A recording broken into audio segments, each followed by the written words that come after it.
Bien-aimés dans le Seigneur, Shalom, bonjour, et que Dieu vous bénisse et bénisse tout ce que vous faites.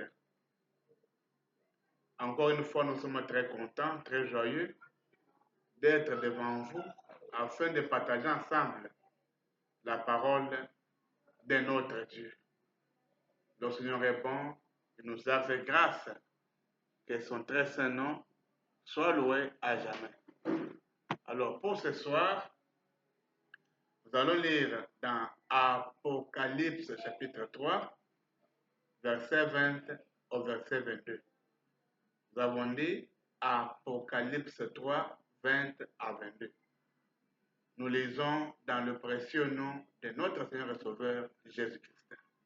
Amen. Voici, je me tiens à la porte et je frappe.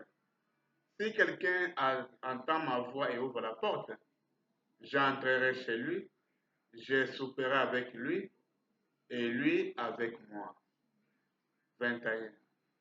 Celui qui vaincra, je le ferai asseoir avec moi sur mon trône, comme moi j'ai vaincu et me suis assis avec mon Père sur son trône. Que celui qui a des oreilles entende ce que l'Esprit dit aux églises. Amen. Le Seigneur se tient à la porte. Il frappe.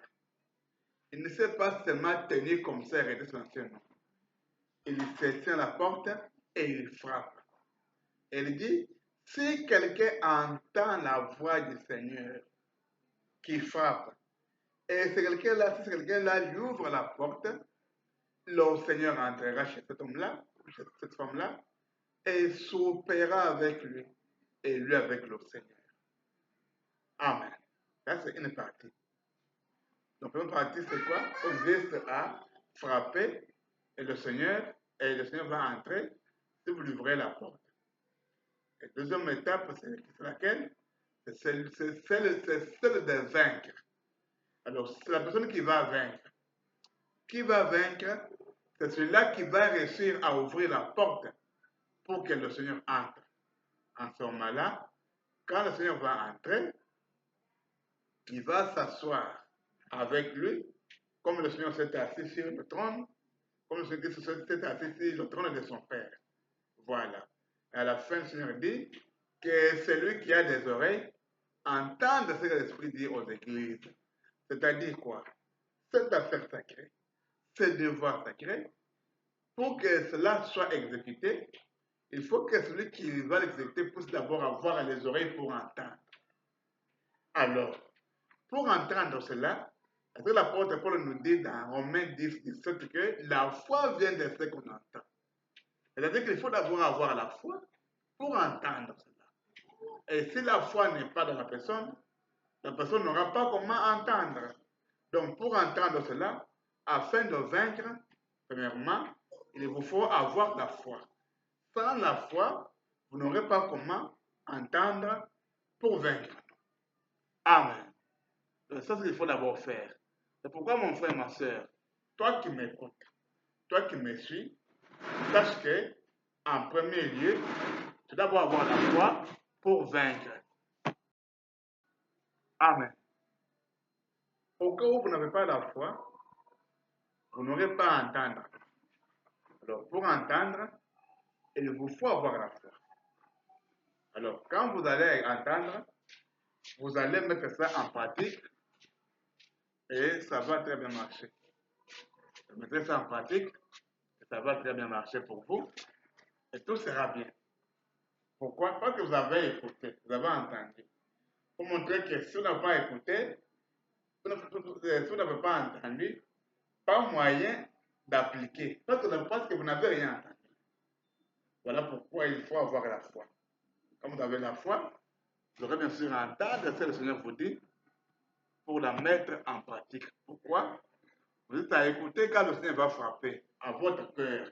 Il frappe, vous allez écouter, vous allez entendre, et vous allez ouvrir la porte, et le Seigneur va entrer, et il va entrer pour demeurer avec vous. Quand il va entrer en vous, c'est pour rester éternellement. C'est-à-dire quoi? Pour dominer sur vous et régner dans votre cœur. En d'autres termes, pour faire de vous son fils. C'est à ce moment-là c'est à ce moment-là qu'il va vous adopter. Pourquoi? Parce que vous lui avez ouvert votre cœur. Là pourquoi, mon frère et ma soeur, si vous n'avez jamais ouvert votre cœur au Seigneur, c'est le moment. Ouvre votre cœur au Seigneur. Ouvrez vos cœurs au Seigneur, que le Seigneur entre dans vos cœurs, que le Seigneur entre en vous, domine en vous, vous oriente et fasse de vous ses enfants par adoption. En ce moment-là, vous allez vaincre. Voilà pourquoi notre thème est comment puis-je vaincre? Comment puis-je vaincre? Alors, si vous voulez vaincre, il faut parce que sans le Seigneur, vous n'aurez jamais à vaincre. En d'autres termes, quand vous avez le Seigneur, c'est le Seigneur qui va vaincre, mais à travers vous. Le Seigneur va vaincre et il va prendre cette victoire et il faut l'acquérir comme si vous avez vaincu. Voilà pourquoi il frappe pour que vous ayez une nouvelle porte. Quand il va en vous, et c'est lui qui va tout faire pour vous. Seulement il fait tout, il va vaincre pour vous, il prend la gloire et la gloire que vous avez. Et l'amour, voilà pourquoi il est bon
capable de tout faire. Son nom humain, c'est le Seigneur Jésus-Christ. N'appelle pas ouvre la porte de ton cœur, qu'il entre en toi, il va faire avec toi. Amen. Ouvre d'abord ton cœur, ouvre-le d'abord ton cœur, qu'il puisse entrer en toi, et il sera avec toi. Voilà les conditions pour mon père, ce soir, je te demande où tu es. Parfois, je te pose des questions. Comment je peux me sortir du péché de la terre? Comment me sortir du péché du foie? Du péché de la ouvre vraiment ton cœur au Seigneur. Et le Seigneur entre dans toi. Le Seigneur frappe. Il frappe. Ouvre ce matin. Et quand il va entrer, par la en toi, toutes les questions que tu m'as là auront la réponse. Premier, tu vas vaincre par ta grâce. Tu vas vaincre par ta grâce. Tu vaincras par ta grâce. Pas par ta grâce. Pas par